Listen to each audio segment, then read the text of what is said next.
बिस्मिल्लाहिर्रहमानिर्रहीम, अस्सलाम वालेकुम एवरीवन। तो अब हम गैस्ट्रोइंटेस्टिनल फिजियोलॉजी पढ़ रहे हैं, जिसमें सबसे पहले हमारे पास गैस्ट्रोइंटेस्टिनल रेगुलेटरी प्रोडक्ट हैं। इसमें बहुत सारे हार्मोन्स का जिक्र है, बहुत सारी सिक्रीशंस का जिक्र है, जो कि आपकी पूरी जीआईटी सिस्टम को कंट्रोल करते हैं। और ये आपके एमसीक्यू पॉइंट ऑफ व्यू से सबसे इंपॉर्टेंट पेज है, इसको आप मार्क कर लें, ये मोस्ट इंपॉर्टेंट पेज है आपके एमसीक्यूज़ का। अच्छा, आप शुरू करते हैं। हम सबसे पहले हमारे पास है gastrin. Gastrin release from the G cell of the stomach, और जी सेल्स कहाँ पे होते हैं? Antrum of the stomach. तो आपका एग्जाम क्वेश्चन है, gastrin is release from the G cells of the stomach. और जी सेल्स कौन से पार्ट में होते हैं? स्टमक के एंट्रम ऑफ द स्टमक में होते हैं।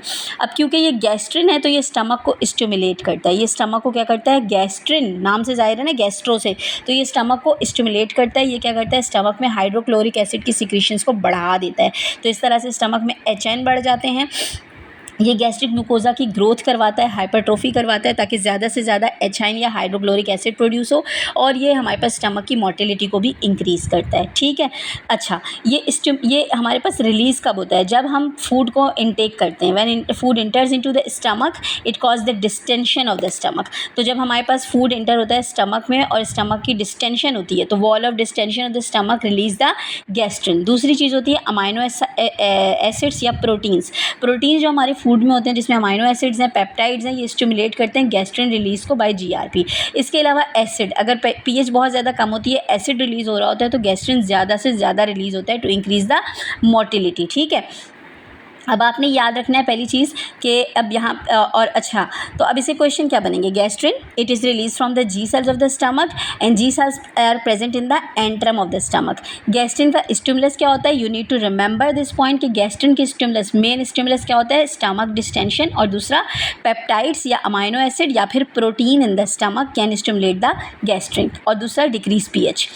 अच्छा, अब क्या होता है हमारे पास? जब बहुत ज़्यादा एक्सेस में गैस्ट्रिन रिलीज होता है, यानी एसिड बहुत ज़्यादा बनना शुरू हो जाता है, तो एसिडिटी के इश्यूज़ आते हैं। फिर ऐसी कंडीशन में हम पेशेंट को क्या देते हैं? Proton pump inhibitors. और chronic use of proton pump inhibitor भी जो है वो फिर फर्दर गैस्ट्रिन को इंक्रीज़ कराता है। दूसरा ये होता है कि क्रॉनिक एट्रोफिक गैस्ट्राइटिस में भी ये इंक्रीज़ होता है, जो कि H. पाइलोरी की वजह से होता है। और ज़ोलिंगर एलिसन सिंड्रोम में भी ये डबल ट्रिपल इंक्रीज़ होता है, because Zollinger Ellison syndrome is a gastrinoma. तो गैस्ट्रिन के बहुत सारे क्वेश्चन यहाँ पे हो गए। Please note down all questions कि गैस्ट्रिन में क्या क्या होता है, गैस्ट्रिन कहाँ से रिलीज होता है। नंबर 1 पे note down the MCQs question. Gastrin released from the G cells of the stomach. G cells are present in the antrum of the stomach. Gastrin increases the gastric secretions and gastric motility. What is the stimulus for gastrin? It is the distension of stomach and protein in the stomach. Okay. And दूसरी चीज़ आपने याद रखनी है कि chronic use of PPI increases the gastric secretion. ठीक है। Chronic atrophic gastritis which is caused by H. pylori increases the gastrin secretion. Zollinger-Ellison syndrome also called gastrinoma. In this there is increased secretion of gastrin. तो ये सारे आपके gastrin के question हो गए, और ये एग्जाम में इसी तरह आते हैं, वन लाइनर की तरह। देन आता है ग्रेलिन। ग्रेलिन आपके स्टमक से रिलीज होता है। ग्रेलिन आपका ऐसा हार्मोन है, मैंने आपको बताया था ना, G for ghrelin, G for growth. तो ये ग्रोथ इंक्रीज करता है और एपेटाइट को इंक्रीज करता है। ठीक है। तो ये हमारे पास क्या करता है? ये एपेटाइट को इंक्रीज करता है, increase in the fasting state. जब इंसान फास्टिंग में होता है तो ये भूख बढ़ाने के काम आता है। ठीक है। और अगर आप खाना खा लेते हो तो उसके बाद ये फिर कम हो जाता है। तो इसका इनहिबिटर क्या होता है? फूड, और इंक्रीज कौन इसको करता है? Fasting state. अच्छा, ये अगर इसको हम देखें पैथोलॉजिकल, तो ये प्रेडर-विलाय सिंड्रोम। प्रेडर-विलाय सिंड्रोम में बहुत ज़्यादा ओबीस बच्चे होते हैं, तो ये हमारे पास प्रेडर-विलाय सिंड्रोम में बहुत ज़्यादा एक्सेस में रिलीज होता है, बिकॉज और प्रेडर-विलाय सिंड्रोम के साइन एंड सिम्टम्स ये होते हैं कि उसमें हाइपरफेजिया होता है, इंक्रीज एपेटाइट होती है और ओबेसिटी होती है, because there is a increase release of ghrelin. तो प्रेडर-विलाय के भी साइंस मैंने आपको बता दिए कि अगर आपके साथ कभी इस तरह केस प्रेजेंट करे कि एक बच्चा है जो कि ओबीस है, बहुत मोटा है, उसका BMI बहुत ज़्यादा है, उसको हाइपरफेजिया है, और उसके बाद जो है वो उसकी फूड एपेटाइट बहुत ज़्यादा इंक्रीज़ है, प्लस में उसके टेस्टीज इनलार्ज है, तो ये हमारे पास क्लासिकल साइन होता है प्रेडर-विलाय सिंड्रोम का। तो प्रेडर-विलाय सिंड्रोम में ग्रेलिन हार्मोन जो होता है वो इंक्रीज़ होता है। इसके बाद अगर हम गैस्ट्रिक सर्जरीज कर लेते हैं तो फिर हमारे पास ग्रेलिन का अमाउंट कम हो जाता है। तो हमने इसमें गैस्ट्रिन के हार्मोन पढ़ा और ग्रेलिन पढ़ा, ये दोनों बहुत इंपॉर्टेंट हार्मोन है। देन आता है सोमैटोस्टैटिन। सोमैटोस्टैटिन कहाँ से रिलीज़ होता है? सोमैटोस्टैटिन जो होता है वो डी सेल्स ऑफ पैंक्रियास से, ठीक है। सोमैटोस्टैटिन पैंक्रियास का सेल है, वो हार्मोन है, और ये क्या करता है, ये पैंक्रियाटिक सिक्रीशन से इसका जो है ना वो ताल्लुक है, और ये इनहिबिटर है। सबसे पहले सोमैटोस्टैटिन के बारे में लिख लो कि ये क्या है, ये इनहिबिटर है। इनहिबिटर क्या मतलब ये कि ये गैस्ट्रिक सिक्रीशंस को कम करता है, हाइड्रोक्लोरिक एसिड को कम कर देगा, पेप्सिनोजिन को कम कर देगा, क्योंकि हाइड्रोक्लोरिक एसिड जब स्टमक में रिलीज होता है तो वो पेप्सिनोजिन को पेप्सिन में कन्वर्ट कराता है, which further help in the digestion of protein in the stomach. तो क्या होता है कि हमारे पास सोमैटोस्टैटिन गैस्ट्रिक एसिड की सिक्रीशन को कम कर देगा, और पेप्सिनोजिन फिर पेप्सिन में कन्वर्ट नहीं होगा, ठीक है।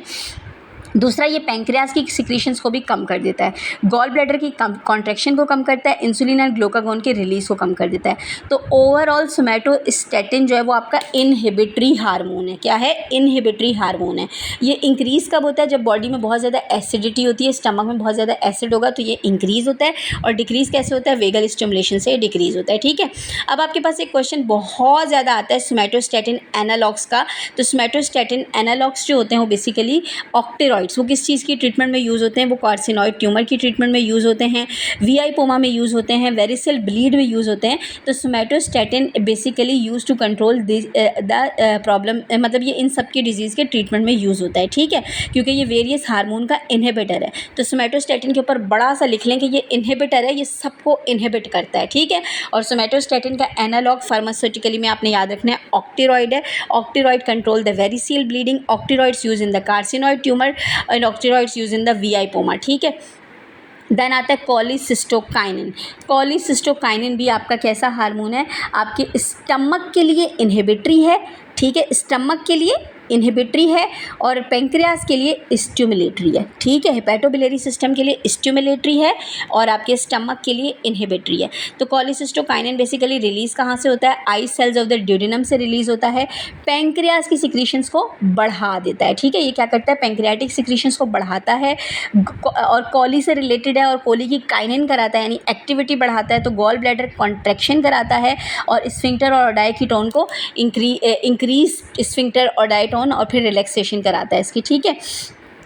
और डिक्रीज टोन करके रिलैक्सेशन ऑफ स्फिंक्टर ओडाई करता है। जब स्फिंक्टर ओडाई रिलैक्स होता है तो पैंक्रियाटिक सिक्रीशन ड्यूडेनम के अंदर पोर डाउन होती हैं।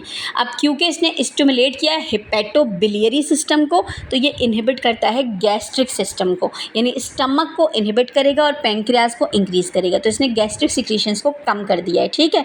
अच्छा, इसका मेन स्टिमुलस क्या है? इसका मेन स्टिमुलस होता है fatty acids in the duodenum, ठीक है। इसका मेन स्टिमुलस क्या होता है? Fatty acid in the duodenum. अब आपने याद रखना है कि गैस्ट्रिन जो है वो हमारे पास मेजर हार्मोन है प्रोटीन डाइजेशन के लिए इन द स्टमक, और cholecystokinin is the major hormone for the fatty acid digestion या in the duodenum. You need to remember these 2 points, ठीक है। अब कॉलीसिस्टोकाइनिन बेसिकली एक न्यूरो हार्मोन है, तो ये न्यूरल मस्करीनिक पाथवेज के थ्रू पैंक्रियाटिक सिक्रीशंस को इंक्रीज करता है। तो you need to remember all these points. अब आप याद रखेंगे सिक्रीटिन को, secretin S cells of duodenum से, ये भी ड्यूडेनम का हार्मोन है। जितने भी ड्यूडेनम के हार्मोन है वो स्टमक को डिक्रीज और इंटेस्टीन को इंक्रीज करते हैं। तो ये भी पैंक्रियाटिक सिक्रीशंस को इंक्रीज करेगा, गैस्ट्रिक सिक्रीशंस को कम करेगा, बाइल की सिक्रीशन को बढ़ा देगा। और क्योंकि ड्यूडेनम में फैटी एसिड डिग्रेडेशन होती है, फैटी एसिड डाइजेशन होती है, तो ये भी हमारे पास फैटी एसिड के इन द ड्यूडेनम में आने से रिलीज होगा, ठीक है। इसके अलावा ये बाइकार्ब, पैंक्रियाटिक बाइकार्ब की सिक्रीशंस को बढ़ा देता है, क्योंकि बाइकार्ब क्या करता है? वो एसिड को न्यूट्रलाइज कर देता है इनटू दी स्टमक, ठीक है। और ड्यूडेनम में, क्योंकि ड्यूडेनम एसिडिटी नहीं बर्दाश्त कर सकता, स्टमक का जो पीएच होता है ना वो एसिडिक होता है, क्योंकि वहाँ पे हाइड्रोक्लोरिक एसिड रिलीज होता है। फिर स्टमक से पूरा का पूरा जो आपका फूड होता है, जिसे हम बोलते हैं काइम, जब वो काइम जो होता है वो ड्यूडेनम में आ जाता है तो उसकी अल्कलाइनाइजेशन हो जाती है। तो ये अल्कलाइनाइजेशन कौन कराता है? सिक्रीटिन कराता है by the release of the bicarbs, ठीक है, bicarbs from the pancreatic secretion. और ये बाइकार्ब जब ड्यूडेनम में मिक्स होते हैं तो फिर ये अल्कलाइन बन जाता है, ठीक है। देन हमारे पास आता है GIP, जिसको ग्लूकोज इंडिपेंडेंट इंसुलिनोट्रोपिक पेप्टाइड भी बोलते हैं। ये भी एक इनहिबिटरी हार्मोन है, इसको गैस्ट्रिक इनहिबिटरी हार्मोन भी कहते हैं। के सेल्स ऑफ ड्यूडेनम से रिलीज होता है। अगेन ये ड्यूडेनम से रिलीज हो रहा है तो ये स्टमक को इनहिबिट करेगा, ये गैस्ट्रिक सिक्रीशंस को कम करता है, इंसुलिन सिक्रीशन को बढ़ाता है। इसका भी स्टिमुलस, ड्यूडेनम में जो भी चीज़ रिलीज हो रही है ना वो किसके स्टिमुलस से रिलीज हो रही है? Fatty acid in the duodenum, क्योंकि प्रोटीन तो पूरे के पूरे, यू नीड टू रिमेंबर कि प्रोटीन तो आपके पूरे के पूरे स्टमक में डाइजेस्ट हो गए। अब फैटी एसिड एसिड जो है ना वो ड्यूडेनम में आया है, तो फैटी एसिड जो है वो इन सारी चीज़ों को रिलीज़ आउट कराता है, ठीक है। तो इसे हम गैस्ट्रिक इनहिबिटरी पेप्टाइड भी कहते हैं। ये कब रिलीज़ होता है? जब ओरल ग्लूकोज जो होता है वो इंक्रीज़ हो जाता है और फिर ये इंसुलिन को भी इंक्रीज़ कराता है। तो इसके दो मेन फंक्शन है कि ये गैस्ट्रिक एसिड सिक्रीशंस को कम कराता है और इंसुलिन को बढ़ा देता है। देन आता है मोटिलिन, नाम से जाहिर है कि इंटेस्टाइन की मोटिलिटी को इंक्रीज़ करता है। कहाँ से रिलीज़ होता है? स्मॉल इंटेस्टाइन से रिलीज़ होता है, स्मॉल इंटेस्टाइन के माइग्रेटिंग मोटर कॉम्प्लेक्स से रिलीज़ होता है, ठीक है। ये भी फास्टिंग स्टेट में ज़्यादा रिलीज़ होता है। आपको फास्टिंग स्टेट में एपिटाइटिक क्रैप्स पढ़ते हैं ना कि पेट में चूहे दौड़ रहे हैं, वो बेसिकली मोटिलिन की वजह से होते हैं। तो मोटिलिन बेसिकली फास्टिंग स्टेट में इंक्रीज़ होता है और इसका जो मोटिलिन रिसेप्टर एगोनिस्ट है erythromycin are used to stimulate intestinal peristalsis, ठीक है। तो इंटेस्टिनल पेरिस्टाल्सिस इंक्रीज़ हो जाती हैं मोटिलिटी की वजह से, ठीक है। देन आता है VIP, वेजो एक्टिव इंटेस्टिनल पेप्टाइड। तो मैंने वीआई पोमा आपको पिछले चैप्टर में पढ़ाया था, अगर आपको याद हो तो मैंने आपको बताया था कि वो न्यूरो एंडोक्राइन ट्यूमर है। तो न्यूरो एंडोक्राइन ट्यूमर बेसिकली जो होते हैं वीआई पोमास, तो ये बेसिकली इसलिए हम इसको न्यूरो एंडोक्राइन बोलते हैं बिकॉज ये गैंग्लियाज से रिलीज़ होता है। Ganglias in the sphincters, ganglias in the gall bladder, ganglias in the small intestine, इन सारों से जो होते हैं ना वो हमारे पास ये वीआईपी रिलीज़ होता है। तो ये न्यूरो एंडोक्राइन ट्यूमर है, यानी कि नर्व से रिलीज़ होकर हार्मोन्स का इफेक्ट प्रोड्यूस करता है, ठीक है। अब ये क्या करता है? ये इंटेस्टिनल वाटर सिक्रीशन को बढ़ाता है और relaxation of the intestinal smooth muscle sphincter. तो इसका ताल्लुक, क्योंकि ये न्यूरो से रिलेटेड है, तो ये स्फिंक्टर की टोन्स को कंट्रोल करता है और स्फिंक्टर्स को रिलैक्स कराता है। याद रखें कि आपका जो आपका GIT सिस्टम है वो आपका पैरासिम्पथेटिक नर्वस सिस्टम के अंडर में होता है। पूरी आपकी डाइजेशन जो है वो पैरासिम्पथेटिक नर्वस सिस्टम कंट्रोल करता है। Parasympathetic nervous system resting and digesting कराता है। रेस्टिंग का मतलब वो रिलैक्सेशन ऑफ स्फिंक्टर्स कराता है और देन डाइजेशन को प्रमोट करता है। तो आपका parasympathetic nervous system resting and digestion, यानी resting, relaxation of the sphincters and digestion को प्रमोट करता है, ठीक है। तो आपका VIPoma basically parasympathetic nervous system का स्टिमुलेटर बन के निकलता है और इंटेस्टिनल वाटर सिक्रीशंस को बढ़ाता है, इलेक्ट्रोलाइट सिक्रीशंस को बढ़ाता है ताकि प्रॉपर एब्जॉर्प्शन हो सके, ठीक है। ये भी कब रिलीज़ होता है? By the distension of the vagal stimulus और by decrease by the adrenergic input. तो आपको ये बात याद होनी चाहिए कि जब भी distension of the intestine, distension of the stomach होती है तो फिर आपका VIP जो है वो रिलीज़ होता है, because food in the stomach, actually stomach distension क्यों होगी? Food in the stomach, food in the duodenum, it stimulate the walls and stimulate the release of the VIP, ठीक है। और कम कैसे होगा? जब हम फाइट एंड फ्लाइट रिस्पॉन्स में चले जाएंगे, यानी एड्रीनर्जिक में चले जाएंगे, पैरासिम्पथेटिक खत्म हो जाएगा और सिंपथेटिक एक्टिवेट हो जाएगा, ठीक है। तो जब सिंपथेटिक नर्वस सिस्टम एक्टिवेट होता है तो VIP कम हो जाता है। वीआई पोमा आपको पहले भी पढ़ाया था कि ये isolate cells of the pancreatic tumour that secretes the VIP, ये करवाता क्या है? इसमें वाटरी डायरिया, बिकॉज ये सिक्रीशंस को इंक्रीज करता है। ये पोटेशियम लॉस कराता है, पोटेशियम बॉडी से ज़्यादा लॉस कराता है, हाइपोकलीमिया और क्लोराइड, यानी बहुत ज़्यादा क्लोराइड को भी लो कर देता है बॉडी में। तो ये आपका वीआई पोमा के फीचर्स हैं। WDHA, ठीक है। वडा सिंड्रोम में वाटरी डायरिया, हाइपोकैलीमिया, क्लोराइडिया, ठीक है। देन नाइट्रस ऑक्साइड आपको पता है डायलेटर है, तो ये क्या करता है? स्मूथ मसल रिलैक्सेशन करा देता है और स्फिंक्टर्स को रिलैक्स करा देता है। तो जब स्फिंक्टर रिलैक्स होते हैं तो डाइजेशन प्रमोट होती है, ठीक है। तो ये बातें सारी की सारी आपने याद रखनी है regarding the all hormones of the GIT, और इनके क्वेश्चंस बहुत ज़्यादा एग्जाम में पूछे जाते हैं। टोटल रटलाइजिंग टॉपिक है और इसको जितने अच्छे से याद रखेंगे आपके लिए हेल्पफुल होगा। अच्छा जी, तो अब आपने याद रखना है कि स्टमक के हार्मोन दो ही होते हैं, G for gastric, stomach gastric है, G for ghrelin, G for gastrin, ये दोनों आपके स्टमक से रिलीज़ होते हैं, ठीक है। बाकी आपके जो है ना कॉलीसिस्टोकाइनिन जो होता है वो ड्यूडेनम से रिलीज़ होता है और इफेक्ट करता है गॉल ब्लैडर पे। सिक्रीटिन, सोमैटोस्टैटिन, GIP, ये सारे आपके हार्मोन हैं आपके जो है वो स्मॉल इंटेस्टीन के, ड्यूडेनम के, ठीक है। तो बेसिकली जो दो मेजर हार्मोन आपको याद रखने हैं स्टमक के, बाकी सारे स्मॉल इंटेस्टीन के हैं और फंक्शंस एक एक का बहुत बहुत इंपॉर्टेंट है। You need to remember everything. अब कुछ और सिक्रीशंस को याद रखना है, दैट इज़ गैस्ट्रोइंटेस्टाइनल सिक्रीशन। इनके भी MCQ आपके एग्जाम में बहुत ज़्यादा आते हैं, ठीक है। आपने याद रखना है कि आपका स्टमक जो होता है ना बेसिकली वो एसिडिक pH रखता है। स्टमक की जो नेचुरल pH होती है वो एसिडिक होती है और 2.1 होती है, ठीक है। तो ये हमारे पास स्टमक की pH है नेचुरल। तो स्टमक में हमारे पास गैस्ट्रिक पैराइटल सेल्स होते हैं स्टमक में, जो कि हमारे पास क्या रिलीज़ करते हैं? HCl रिलीज़ करते हैं और ये HCl क्या करता है? पेप्सिनोजिन को पेप्सिन में कन्वर्ट कराता है और फिर ये पेप्सिन फर्दर क्या करता करता है, प्रोटीन की डाइजेशन कराता है। ठीक है, तो आपका बेसिकली जो है वो HCl किसकी मदद से रिलीज़ होता है, पैराइटल सेल से रिलीज़ होता है। और इसका स्टिमुलस क्या होता है, एक तो गैस्ट्रिन हार्मोन और दूसरा ये वेगल स्टिमुलेशन। वेगल स्टिमुलेशन का मतलब क्या है कि जब आप खाना खाते हो और स्टमक की वॉल डिस्टेंड होती है, एसिटाइल कोलिन रिलीज़ होता है, मसल्स कॉन्ट्रैक्ट होते हैं, तो आपका गैस्ट्रिक एसिड जो बहुत ज़्यादा रिलीज़ होता है। इसका इनहिबिटर कौन है, पहले भी पढ़ चुके हैं, सोमैटोस्टैटिन इसका इनहिबिटर है और गैस्ट्रिक इनहिबिटरी पेप्टाइड्स जो होते हैं वो इसके इनहिबिटर होते हैं। ठीक है, और पिंकिश कलर में जो है ना ये सेल्स होते हैं सिक्रीट करते हैं, तो ये हमारे पास पिंकिश इजिनोफिलिक इसकी हिस्टोलॉजी होती है। ठीक है, अब आता है इंट्रिंसिक फैक्टर। इंट्रिंसिक फैक्टर बहुत बहुत इंपॉर्टेंट है, बहुत दफ़ा एग्जाम में पूछते हैं इंट्रिंसिक फैक्टर।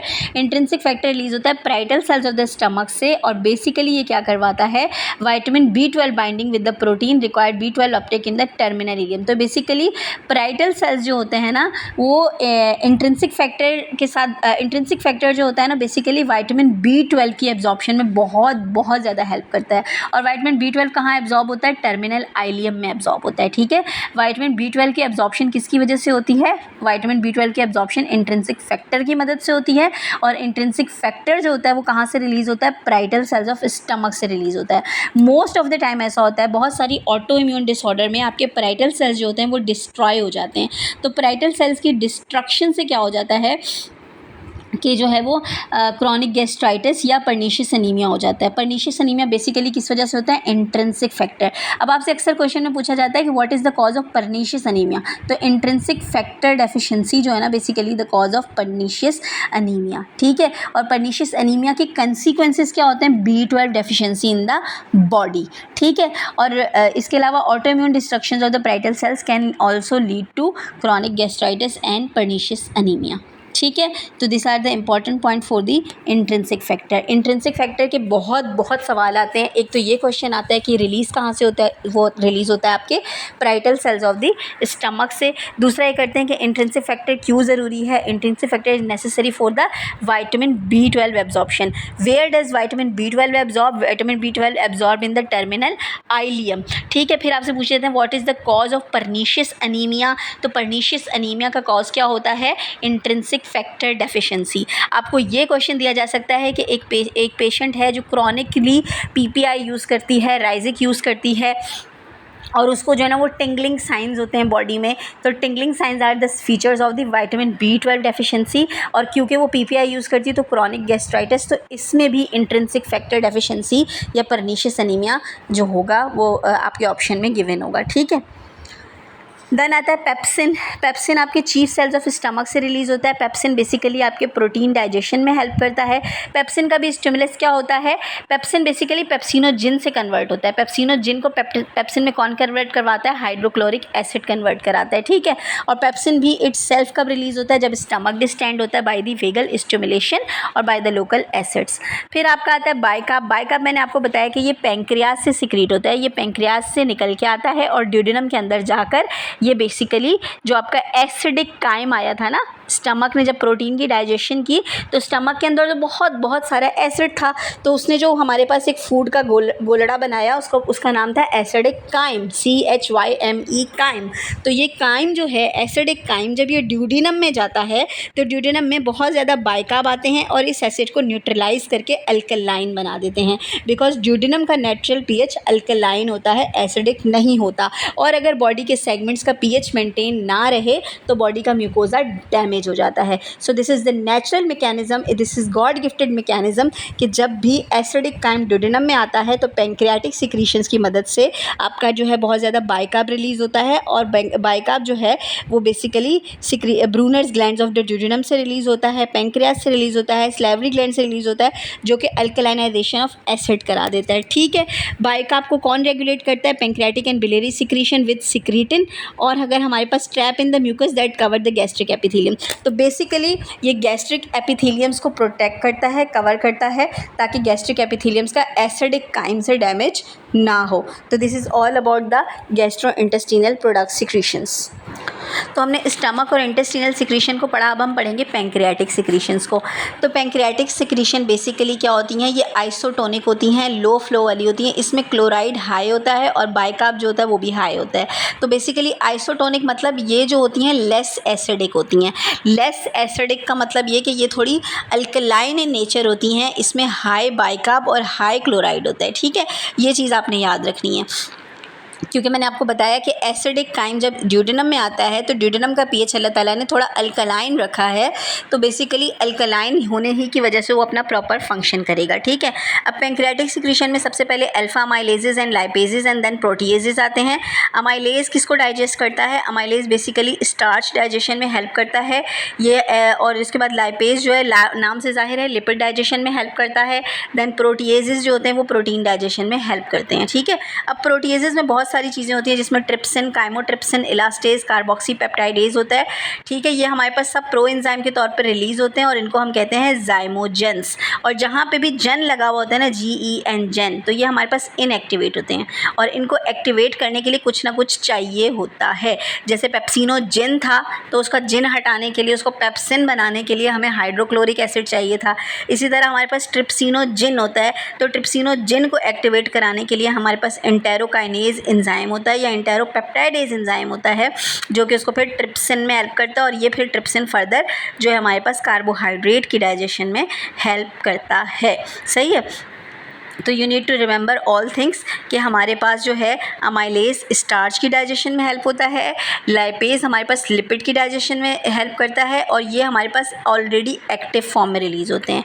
लेकिन हमारे पास बहुत सारे प्रोटीएजेस जैसे कि हमारे पास ट्रिप्सिन है, काइमोट्रिप्सिन है, ये हमारे पास जो है वो प्रो एंजाइम्स होते हैं, इनको एक्टिवेट करने के लिए कुछ और एंजाइम चाहिए होता है। And what is their activator, their activator is enterokinase, जिसका दूसरा नाम है एंटेरोपेप्टाइडेज। ठीक है, अब आपके पास क्या होता है कि आपके ड्यूडेनम के अंदर जो आपका ट्रिप्सिनोजिन होता है वो कन्वर्ट हो जाता है ट्रिप्सिन में बाय द एंजाइम एंटेरोपेप्टाइडेज। ठीक है, और ये एंटेरोपेप्टाइडेज जो होता है फिर फर्दर हेल्प करता है किसमें, प्रोटीन और कार्बोहाइड्रेट की डाइजेशन में।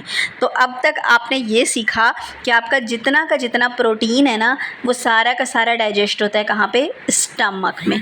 ठीक है, फिर आपने ये सीखा कि आपका जितना का जितना कार्बोहाइड्रेट है ना वो कहाँ पे डाइजेस्ट होता है, ये 2 स्टेप में डाइजेस्ट होता है। फर्स्ट स्टेप ये आपका ड्यूडेनम में डाइजेस्ट होता है और इसका रिमेनिंग फर्दर स्मॉल मॉलिक्यूल बनते हैं वो इंटेस्टीन में डाइजेस्ट होते हैं।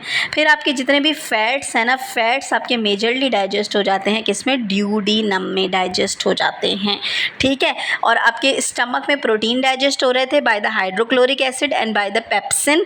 ठीक है, एंड बाय द गैस्ट्रिन। ठीक है, ये 3 मेजर हार्मोन है आपके स्टमक के। ठीक है, आपका पेप्सिनोजिन, आपका जो है वो पेप्सिन कहाँ से रिलीज़ हो रहा था, तो पेप्सिन आपके चीफ सेल्स ऑफ स्टमक से रिलीज़ होता है। गैस्ट्रिन जो होता है वो आपके जी सेल स्टमक से रिलीज़ होता है और हाइड्रोक्लोरिक एसिड जो होता है जिसको हम गैस्ट्रिक एसिड बोलते हैं वो प्राइटल सेल्स ऑफ स्टमक से रिलीज़ होता है। ठीक है, ये 3 मेजर हार्मोन है प्रोटीन डाइजेशन के इन द स्टमक।